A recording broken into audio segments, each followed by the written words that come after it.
ini pun agak aneh. Kenapa buru-buru dicetak? Atas kepentingan apa? 29 Desember sudah cetak. Oke. Sudah cetak. Berarti Aktanya sehari selanjutnya, satu hari berikutnya langsung didaftarkan ke Kumham gitu ya maksudnya? Iya, di tanggal 28 Desember, salinannya itu 28 Desember, nomor 79, sangat buru-buru tanpa ada ditawarkan kepada kami untuk penjualan sahamnya yang saya berhak, kan tanggal 29 Desember sudah mencetak SK-nya. Pak, saya potong. Bukannya di Undang-Undang PT itu kan disebutkan ya, kalau nggak salah saya lupa pasalnya itu, penawaran kalau ada salah satu pemegang saham ingin menjual sahamnya, ditawarkan terlebih dahulu kepada pemegang saham lain dan diberi waktu 30 hari untuk memutuskan. Apakah itu dilalui tidak, Mbak? Mbak dapat penawaran nggak itu? Tidak pernah. Saya tidak pernah dikasihkan apapun, saya nggak pernah ditawarin apapun. Malah saya diusir. Saya dibilang kamu tidak berhak, kamu keluar. Berarti ada kejanggalan ya? Tanggal 28 itu RUU PSLB dilangsungkan, tanggal 29 didaftarkan sebagai akta perubahan itu didaftarkan. Berarti akta berita acara itu didaftarkan untuk perubahan komposisi maksudnya organ perseroan Mbak itu. Benar. Jadi ini sangat aneh ya, kenapa diburu-buru ya? Kalau misalnya saya pelajari ya salinan yang saya terima dari rekan kami itu.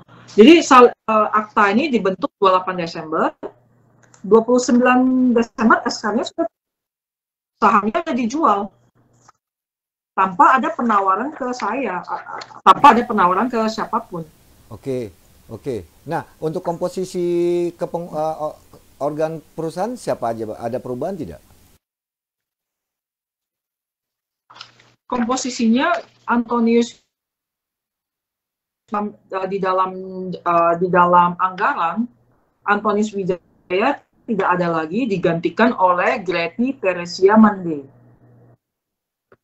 Greti Teresia, iya.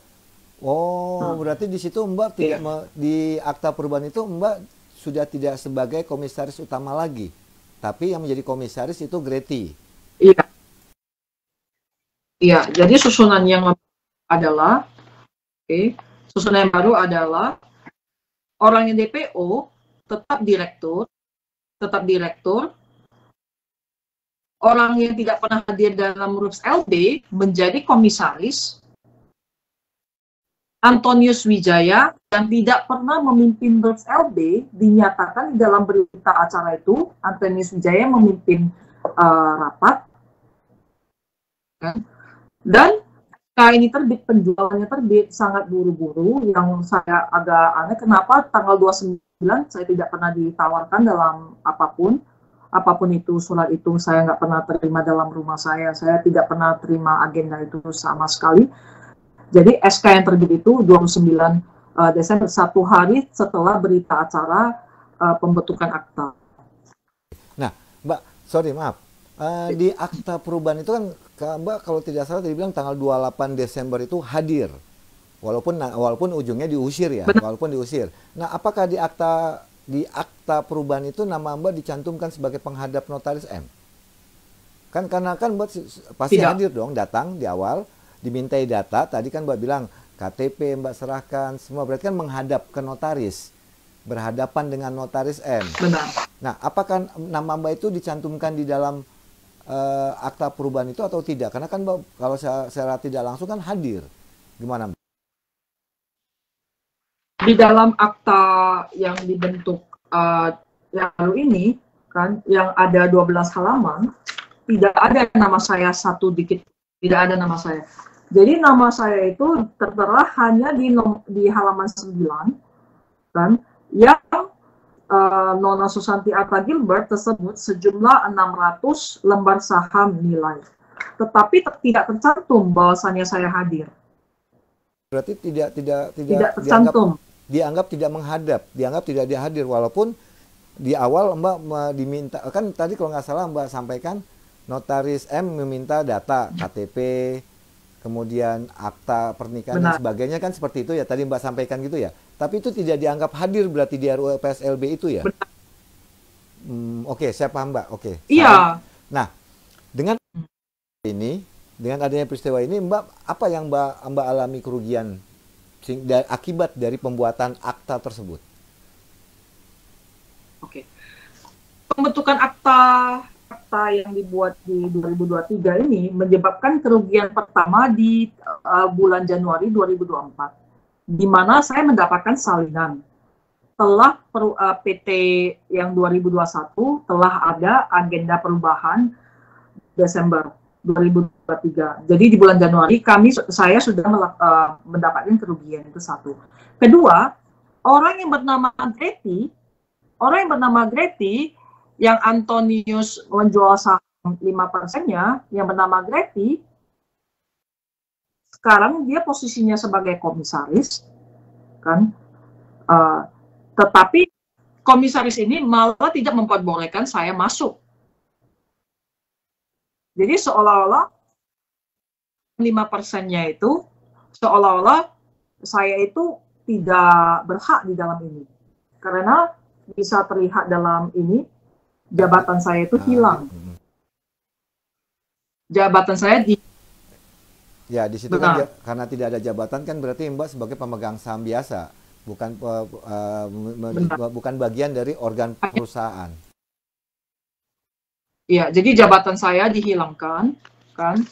Karena menurut saya undangan RUPS ini juga sangat aneh ya Pak ya. RUPS ini sangat aneh. Jadi undangan RUPS ini hanya berbunyi merubah pasal 3, anggaran dasar, dan kedua itu memperhatikan dengan hormat seluruh direksi dan Dewan Komisaris Perseroan, dan memberikan pembebasan dan pelepasan tanggung jawab atas segala tindakan pengurusan yang telah dilakukan dalam masa jabatannya sepanjang tindakan-tindakan tersebut tercantum dalam anggaran dasar Perseroan, dan sekaligus mengangkat direksi dan Dewan Komisaris Perseroan yang baru masa jabatan 5 tahun. Jadi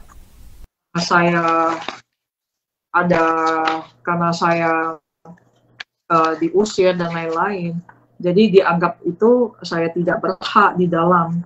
Terus ternyata terbit SK-nya bahwasanya saya tidak ada jabatan lagi.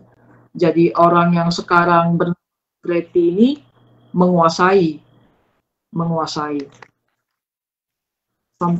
Direksinya kan di dalam tahanan ya? Sudah. Iya, jadi setelah... Kalau nggak salah sudah divonis bukan, Mbak? Iya, sekarang keduanya telah dibuktikan bersalah.